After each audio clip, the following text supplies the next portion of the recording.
بات کو سنا کہ رب تعالیٰ نے کس طریقے سے قرآن کی ایک آیت کریمہ کے اندر ارشاد فرمایا یا ایھا الذین آمنوا اتقوا اللہ وکونوا مع الصادقین، اے ایمان والوں اللہ سے ڈرو، سچوں کے ساتھ ہو جاؤ۔ ٹھیک ہے نا، یہ بات کو اپنے ذہن میں رکھیں اور آگے اسی بات کے مطابق آگے گفتگو کرتے ہیں تاکہ بات ہماری سمجھ میں آئے۔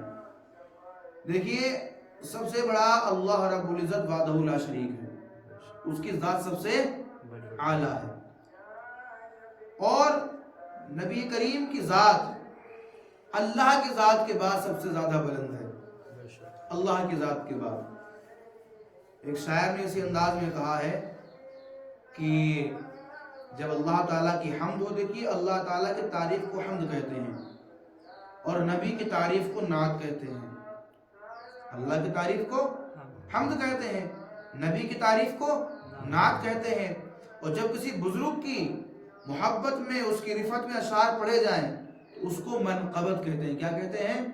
جیسے کہ صحابہ، تابعین، تبع تابعین، جو بھی بہرحال نبیوں کے بعد جن کا مقام ہے ان کو کہتے ہیں صالحین۔ تو جو نیک بندوں کے لیے، اولیاء اللہ کے لیے پڑھا جاتا ہے اس کو کہتے ہیں منقبت۔ کیا کہتے ہیں اس کو؟ منقبت۔ تو شاعر نے اشارہ کیا ہے کہ اللہ کی تعریف کے بعد کیا کہا کہ نعت نبی ضروری ہے حمد خدا کے بعد، کیونکہ نبی کی تعریف ضروری ہے اللہ کی تعریف کے بعد۔ یہ کہنا چاہ رہا ہے وہ، اسے کہنے کا انداز یہ ہے جو اپنے اشعار میں کہا اس نے کہ نعت نبی ضروری ہے حمد خدا کے بعد، یعنی اللہ کی تعریف کے بعد نبی کی تعریف کرنا یہ ضروری ہے۔ کیوں ہے؟ کہا کہ نعت نبی ضروری ہے حمد خدا کے بعد کیونکہ سب سے بلند ذات نبی ہے خدا کے بعد۔ سبحان اللہ، کتنی اچھے الفاظوں میں پرویا ان باتوں کو۔ تو آپ نے جو ہے سنا کہ کس طریقے سے اللہ نے کہا کہ سچوں کے ساتھ ہو جاؤ۔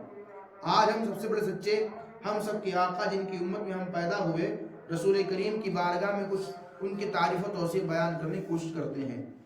دیکھیے، تمام مسلمانوں کا عقیدہ ہے، یہاں مسلمانوں سے مراد علماء اہل سنت ہیں جو ہمارے اکابر علماء ہیں، ہمارے اکابر علماء، ان سے مراد ہے۔ یہ تمام مسلمانوں کا عقیدہ ہے کہ محمد مصطفیٰ بن عبداللہ بن ابی عبد المطلب بن ہاشم، تو یہ جو ہے آپ کا شجرہ تھوڑا سا بیان کیا ہے، یہ ہاشم کا معنی سمجھ گئے نا؟ میں نے پہلے بھی کہا تھا، دماغ میں تھوڑی سی بات رکھا کرو آپ لوگ۔ حضور کے جو حضور کا قبیلہ، اس قبیلے کا نام ہے قریش۔ قبیلے کا نام کیا ہے؟ قریش، اور خاندان کا نام ہاشم ہے۔ پھر آپ سنیں غور سے، قبیلہ الگ ہوتا ہے تو قبیلے کا نام کیا ہے؟ قریش۔ اور کیوں پڑھا؟ یہ میں نے وضاحت کی آپ کے سامنے، کیونکہ آپ کا قبیلہ اور قبیلوں میں سب سے زیادہ طاقتور تھا، اس لیے آپ کے قبیلے کو قریش کہتے ہیں۔ ٹھیک ہے نا؟ وہ ایک جانور سے تشبیہ ہے، وہ دریا کا وہ طاقتور تھا جو سارے لوگوں پر حاوی تھا، تو آپ کا جو قبیلہ تھا وہ اہل عرب میں سب سے زیادہ طاقت والا تھا۔ جو ہاشم کہا گیا، یہ ہاشم حضور کے پردادا ہیں، یعنی جو عبد المطلب حضور کے دادا ہیں۔ اب ان کے جو والد ہیں ان کو لقب ملا ہاشم۔ کیا ملا؟ اور میں نے وضاحت کی تھی، آپ لوگ خیال رکھا کریں اس بات کو کہ لوگ جو ہے مکہ کے اندر گئے حج کرنے کے لیے، جس سال حج کرنے کے لیے گئے تو وہاں قحط پڑ گیا، جب قحط پڑ گیا تو کھانے پینے کی بڑی کمی آ گئی، تو حضور کے پردادا خانہ کعبہ کے متولی، یعنی اسے کام دھام جو بھی رہتے وہ آپ سب انجام دیا کرتے، تو آپ کے دادا جان نے اپنے وقت میں تمام جو آپ کے اونٹ تھے ان کو ذبح کیا اور ان کا گوشت بنوایا، اور اس کے بعد میں روٹیاں بنوائی، روٹیوں کا ٹکڑا بنا کر کے سالن کے اندر ملا دیا، جس کو حدیث پاک میں فرید کیا کہتے ہیں؟ فرید۔ کبھی کبھی میرے آقا کریم اپنی پردادا کی یاد میں فرید بنا کر کے کھایا کرتے، سبحان اللہ، یہ میرے پردادا نے کھایا ہے۔ تو ہم کو بھی چاہیے کبھی کبھی اگر ہمیں طاقت ہو تو ہم یہ حضور کی سنت کو اپنائیں، اور کبھی کبھی ایسا کریں کہ سالن کے اندر جو بھی آپ کے پاس ہو، دال روٹی جو بھی ہو، ٹکڑے اس میں توڑیں اور اس نیت سے کھائیں کہ یہ میرے نبی کے پردادا نے کھایا ہے اور نبی نے ان کی یاد منائی ہے، لہٰذا ہم نبی کی یاد تازہ کر رہے ہیں۔ تو یہ ہماری غلامی ہر چیز کے اندر ہونی چاہیے، کھانا پینا اٹھنا بیٹھنا ہم سب کو یہی کرنا ہے جو میرے مصطفیٰ کا طریقہ ہے۔ ٹھیک ہے نا؟ اسی کا نام اسلام ہے۔ تو دیکھیے، تمام مسلمانوں کا عقیدہ ہے کہ محمد مصطفیٰ بن عبداللہ بن عبد المطلب بن ہاشم اللہ تعالیٰ کے سب سے عظیم پیغمبروں میں، یعنی سب سے محبوب پیغمبروں میں سے پیغمبر ہیں، بلکہ یہ کہا جائے سب پیغمبروں کے سردار ہیں، اور آپ خاتم النبیین بھی ہیں۔ سبحان اللہ۔ اللہ نے آپ کے بعد کوئی نبی، بس کہیں پر آپ گئے پڑھنے کے لیے، کتاب ملی پڑھ لی، 2 کتاب مل گئے پڑھ لی، 3 کتاب مل گئے پڑھ لی، 1 کتاب لاش کی آئی کا بس اب ایگزام ہے۔ تو اللہ تعالیٰ نے تمام نبی بھیجے، کتابیں بھی دی، توریت دی، زبور دی، انجیل دی، اور صحیفے بھی آئے، لیکن جب حضور کو بھیجا کہا بس اب کوئی نبی بھی نہیں۔ کتاب جو دی وہ قرآن دے دیا، کہا بس مکمل ہو گیا، یعنی حضور یہ آخری نبی ہیں اور یہ کتاب آخری کتاب ہے۔ سمجھے میری بات؟ نہیں سمجھو؟ اب دیکھیے وہ تمام انسانوں اور جنوں کی ہدایت کے لیے، اس میں دیکھو صاف صاف ذکر ہے اللہ تعالیٰ نے آپ کو تمام انسانوں اور جنوں کی ہدایت کے لیے بھیجا ہے۔ بات کو سمجھے؟ سمجھ بات کو؟ اچھا، ہدایت کے لیے بھیجے گئے، جیسا کہ اللہ تعالیٰ کا ارشاد ہے۔ دیکھیے اللہ تعالیٰ کیا فرماتا ہے، وَمَا أَرْسَلْنَاكَ إِلَّا كَافَّةً لِلنَّاسِ وَمَا أَرْسَلْنَاكَ إِلَّا رَحْمَةً لِلْعَالَمِينَ۔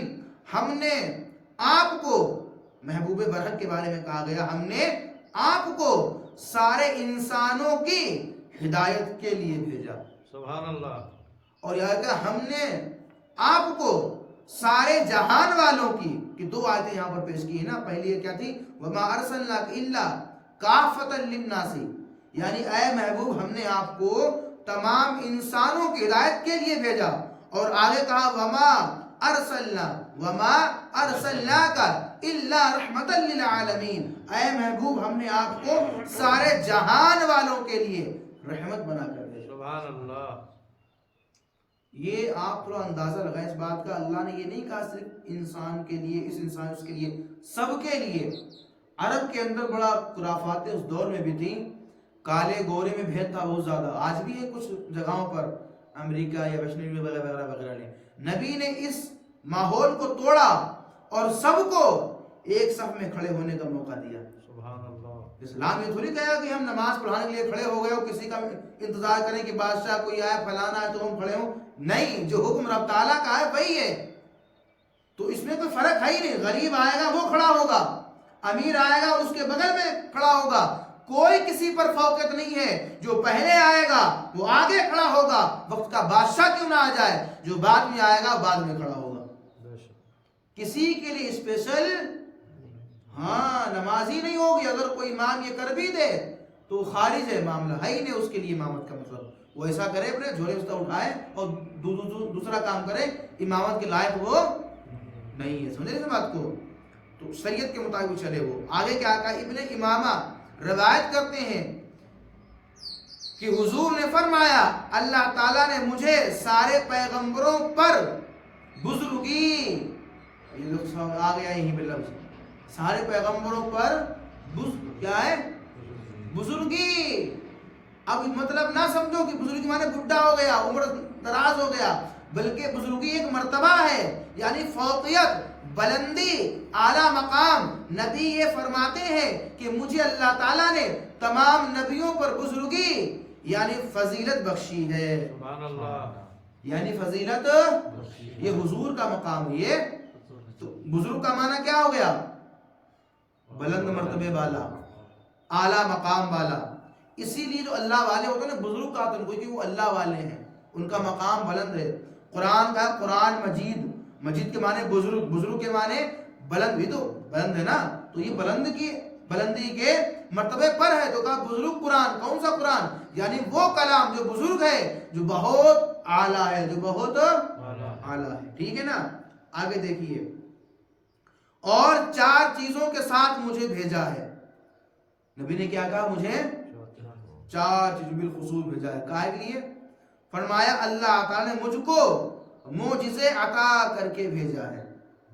بلکہ یہ تو ہمارے علماء کی بات ہے، میرے بعض محققین اور صحابہ اور بعض بڑے بڑے اکابر علماء کہتے ہیں کہ حضور کو معجزہ دے کر نہیں، حضور کو غور کرے میری بات پر، حضور کو اللہ نے معجزہ دے کر نہیں بلکہ حضور کو اللہ نے معجزہ بنا کر بھیجا ہے۔ سبحان اللہ۔ ان کے لیے کوئی قید ہے ہی نہیں، نبی کو سراپا نبی کو اللہ نے سراپا معجزہ بنا کر بھیجا ہے. سبحان اللہ. لیکن اس میں فرق ہونا چاہیے. معجزہ کرامت دو الگ الگ چیزیں ہیں. میں تھوڑی سی اس کی وضاحت کر دوں تاکہ بات تھوڑی صاف ہو جائے. معجزہ اور کرامت دونوں الگ الگ ہیں. وہ عجیب و غریب کام جس کو دیکھ کر عقل دنگ رہ جائے, عقل حیرت میں پڑ جائے ہوا کیسے, ایسا کوئی کام کسی نبی سے ثابت ہو تو اسے کہتے ہیں معجزہ. کیا کہتے ہیں؟ یہ ہوتا ہے کس سے ثابت؟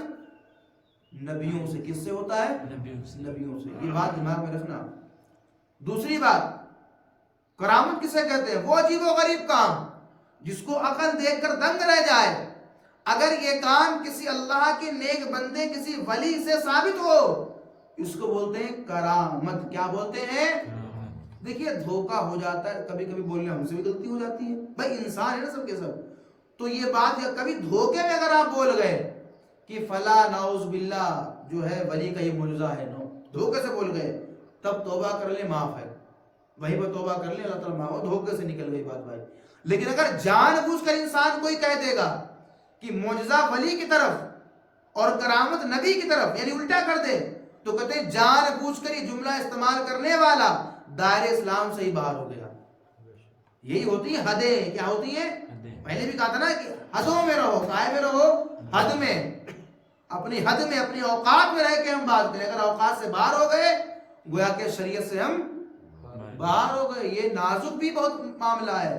دین آسان بھی ہے اور دین سخت بھی ہے. نہیں مانو گے تو سختیاں بہت زیادہ ہیں, اور مان لو گے پھر آسانی ہی آسانیاں ہیں. تو بات سمجھے, معجزہ کرامت دونوں الگ الگ چیزیں ہیں. ٹھیک ہے نا. نبی سے ثابت ہو تو معجزہ ہے, ولیوں سے ثابت ہو کیا ہے؟ وہ کرامت ہے. ماشاءاللہ, اللہ آپ کے ذہن کو اجاگر فرمائے. آگے دیکھیے کیا کہا, اور کسی پیغمبر کو جو اللہ نے مجھے عطا کیا ہے, جو اللہ نے مجھ کو عطا کیا ہے, نبی فرماتے ہیں اور پیغمبروں کو وہ سب کچھ عطا نہیں ہوا ہے. جو اللہ نے مجھے دیا وہ کسی اور کو عطا نہیں. بھائی عام سب کے سردار ہیں. بعض علماء نے حضور کے معجزوں کی تعداد, اچھا یہ بعض علماء کی بات ہے, خیال رکھیں اس بات پر, بعض علماء نے حضور کی تعداد کاہے کی, معجزوں کی کاہے کی 1000 بیان کی ہے. کتنی؟ لیکن میں یہ کہتا ہوں کہ ہمارے اور اکابر علماء نے کہا کہ اللہ تعالی نبی کو کیا کیا معجزہ دیا ہے یہ حضور کے سوا, اللہ کے سوا کوئی جانتا ہی نہیں ہے. سبحان اللہ. یہ ہم اس کو دائرے میں نہیں لے سکتے, اس کو دائرے میں لے ہی نہیں سکتے ہیں کہ 1000 یا 2000 یا فلاں واقعہ, ہم اس کو دائرے میں, ہماری عقل دنگ رہ جائے گی. جب اللہ نے انسانوں کو یہ دیا ہے جس کے لیے قرآن میں کہا وَإِن تَعُدُّوا نِعْمَةَ اللَّهِ لَا تُحْصُوهَا, تم اللہ تعالیٰ کی نعمت کا شمار نہیں کر سکتے ہو. جب انسان کی نعمت کا یہ عالم ہے کہ اس کو شمار نہیں کر سکتے ہو, اور جو انسانوں کی ہدایت کے لیے نبیوں کا سردار بھیجا ہے اس کی نعمتوں کا اندازہ ہم کیسے لگا سکتے ہیں؟ تو اس میں اندازہ ہم, یہ بعض علماء نے لکھا, بہرحال میں ہمارے اکابر ہے وہ, ہم بڑے تسلی کے ساتھ ان کی باتیں قبول کرتے ہیں. لیکن جو میرا علم ہے, جو ہمارے اکابر علماء, ان کی بات کو سمجھو کہ اللہ نے انہیں کیا کیا دیا ہے وہ صرف رب جانتا ہے اور میرے حبیب جانتے ہیں. میرے حبیب جانتے ہیں. ہاں یہ بات یاد رکھنا. کیا کہا؟ ان میں سے ایک معجزہ قرآن مقدس اللہ نے نازل فرمایا. کیا نازل کیا ہے؟ قرآن. یہ بھی اللہ تعالیٰ کا معجزہ ہے نا. اہل عرب جب آیا تو عربوں کو چیلنج کرتے ہوئے قرآن مقدس نازل کیا گیا. تو بڑے بڑے مکار وہاں بھی تھے اور آج بھی ہیں, قیامت تک رہیں گے. دیکھو مکاری جو ہے نا, نہ کسی جگہ سے تعلق رکھتی ہے. وہ مکاری ہوتا ہے, چاہے وہ مدینے میں پیدا ہو, چاہے خانہ کعبہ کے اندر جا کے نماز پڑھ لے, جب تک حضور کی غلامی کا پٹا گلے میں نہیں ہے. سبحان اللہ بھائی, جب تک حضور کی غلامی کا پٹا گلے میں نہیں ہے, چاہے خانہ کعبہ کے اندر پیشانی گھس گھس کے مر جائے, ہم یہی کہیں گے وہ جنت کے لائق نہیں ہے. لیکن جو حضور سے محبت کرنے والا ہے, سبحان اللہ, حضور سے محبت کرنے والا ہے. دیکھو پہلے کہ حضرت جو ہے اویس قرنی حضور کی بارگاہ میں حاضر نہیں ہو پائے، لیکن محبت یہ ہے کہ وہ جہاں بھی رہے حضور کی محبت کے اندر شامل رہے۔ سبحان اللہ۔ اتنا بند مقام ہو گیا ان کا، مل نہیں پائے، لیکن مقام تابعیوں میں سب سے اعلیٰ، یعنی صحابیوں کے بعد سب سے اعلیٰ مقام آپ کا ہے۔ تو یہ ہوتی محبت، یہ ہوتی غلامی۔ کیا ہوتی؟ حضور کی غلامی۔ تو اللہ تعالیٰ ہم سب کو اسی غلامی پر قائم رکھے، اسی غلامی پر۔ اچھا تھوڑی سی بات اور سنیں پھر جائیں انشاءاللہ۔ دیکھیے اب یہاں سے بات ایک چلی ہے یہ سچوں کے ساتھ ہو جاؤ، تو پہلے ہم نبی کی تعریف میں تھوڑی سی باتیں لے کر کے آئے تاکہ بات صاف ہو جائے کہ سب سے بڑا سچا، سب سے بڑا ساتھ اگر کسی کا چاہیے وہ نبی آخر الزمان صلی اللہ علیہ وسلم ہے۔ اگر نبی کو نہیں مانا اور تم کسی صحابی کو ماننے لگے، نبی کو نہیں مانا کسی صحابی کو ماننے لگے، تو وہ صحابی کیا کہیں گے؟ جب میرے سردار کو نہیں مانا تو میرے پاس فاصلے کیوں آتا ہے؟ سب سے پہلے غلامی حضور کی ہے، سب سے پہلے غلامی حضور کی ہے۔ جب حضور کی غلامی حاصل کر لو گے تو صحابہ بھی مل جائیں گے، تابعین بھی مل جائیں گے، بلکہ یہ کہا جائے حضور کی غلامی کر لی تو اللہ بھی مل جائے گا۔ بے شک۔ اللہ اللہ کہے جانے سے اللہ نہ ملے، اللہ اللہ کہے جانے سے اللہ نہ ملے، اللہ والے ہیں جو اللہ سے ملا دیتے ہیں۔ بے شک۔ جب تک حضور کی غلامی کا شربت کے اندر اپنے آپ کو سنبھالیں گے نہیں، جب تک حضور کی غلامی کا شربت ہم پیئیں گے نہیں، جب تک حضور کی غلامی کا پٹا ہمارے گلے میں نہیں آئے گا، ہم تب تک قابل قبول ہو ہی نہیں سکتے، نہ خدا کی بارگاہ میں، نہ صحابیوں کے لیے، نہ کسی کے لیے۔ اگر ہمارے لیے غلامی قبول ہوگی تو بس رسول کی غلامی قبول ہوگی، ان کے در پہ چلے گئے سب در کی حاضری قبول ہو گئی۔ تو وہ جہنم میں گیا جو ان سے مستغنی ہوا، میرے امام کیا فرماتے ہیں؟ وہ جہنم میں گیا جو ان سے مستغنی ہوا، ہے خلیل اللہ کو حاجت رسول اللہ، سبحان اللہ۔ ہے خلیل اللہ کو حاجت۔ میں تھوڑی سی بات اور صاف کر دوں تاکہ بات ذہن میں آئے، تھوڑا سا آپ جو ہے اس بات کو سمجھیں۔ اللہ نے ہم سب کو پیدا کیا ہے، روزی کون دیتا ہے؟ بولو بھائی، اللہ۔ سانسیں کون دیتا ہے؟ اللہ۔ جب کھلاتا اللہ ہے، پلاتا اللہ ہے، سانسیں اللہ دے رہا ہے، تو کیا نعوذ باللہ اللہ جانتا نہیں ہے کون جنتی کون جہنمی؟ جانتا ہے نا، سب کی خبر اس کی، بلکہ یہ کہا جائے کہ اللہ تو تمہاری جانوں سے بھی قریب ہے، تم جو کچھ کرتے ہو وہ سب جانتا ہے۔ جب اللہ جان رہا ہے کس نے کیا کیا ہے، پھر سوال و جواب حشر میں کیوں؟ پوائنٹ ہے ہمارے آپ کے لیے، آپ تھوڑا سا اپنی کھوپڑی شریف کو کھولیں۔ جب اللہ جانتا ہے نا کیوں؟ دنیا میں کچھ ایسے ماحول ہو جاتے ہیں، جو کچھ لوگ منصب پر بیٹھے ہوتے ہیں نا، پہچان لیا کہ انسان کم بخت ہو، اس کے لیے بھی سوال جواب کہ کیوں اس کے بارے میں، تو ہے ہی بیکار آدمی، جاؤ جیل بھیجو اس کو فوراً، کوئی بحث ہی نہیں کرنا اس کے لیے، کوئی بحث ہی، اور زیادہ بڑھ جائے معاملہ تو سیدھا ہوتا نہیں ہوتا ہے، سیدھا معاملہ ہو گیا، سمپل سی بات۔ جب اللہ سب کچھ جان رہا ہے پھر حشر کیوں قائم کر رہا ہے؟ پہلا دن 50,000 سال کے برابر، اور پھر مرنے کے بعد جو قبر میں انتظار کیا جائے گا نا، قیامت جب آئے گی سور پھونکا جائے گا، اس کے بعد حساب و کتاب ہوگا، قبر کے 3 سوال ہوں گے، اس کے بعد جو آرام کرنے والا آرام کرے گا اور سزا کا مستحق ہے وہ سزا پاتا رہے گا۔ پھر جب انسان قیامت آ جائے گی، اللہ چاہے جنت کے اندر بھیج دے سب کو، جہنم والوں کو جہنم کے اندر بھیج دے، کیا وجہ ہے؟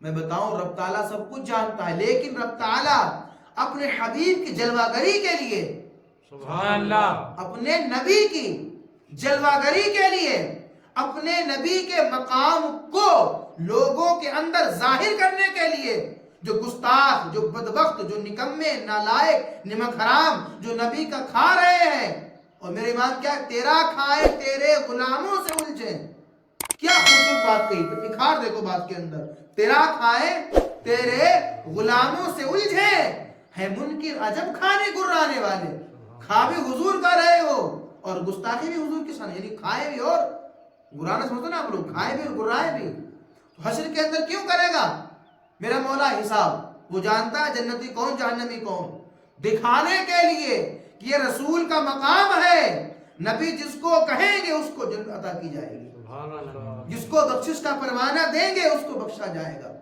تو میرے امام نے کہا کہ عرش حق ہے مسند رفعت رسول اللہ کی. عرش حق ہے مسند رفعت رسول اللہ کی، اور دیکھنی ہے حشر میں عزت رسول اللہ. سبحان اللہ. دیکھنی ہے حشر میں عزت، نبی کی عزت کو ظاہر کرنے کے لیے، نبی کا مقام سب کے سامنے آیا کرنے کے لیے کہ یہ دیکھو یہ وہ رسول ہیں جن کے صدقے میں تمہیں پیدا کیا، سبحان اللہ. جن کے صدقے پورا جہان پیدا کیا. جب ان سے ہی غلامی کا ثبوت نہیں ہے، پھر یہاں بھی وفا کی رحم کی بھیک، جب نبی کا نہیں تو ہمارا نہیں. اللہ تعالیٰ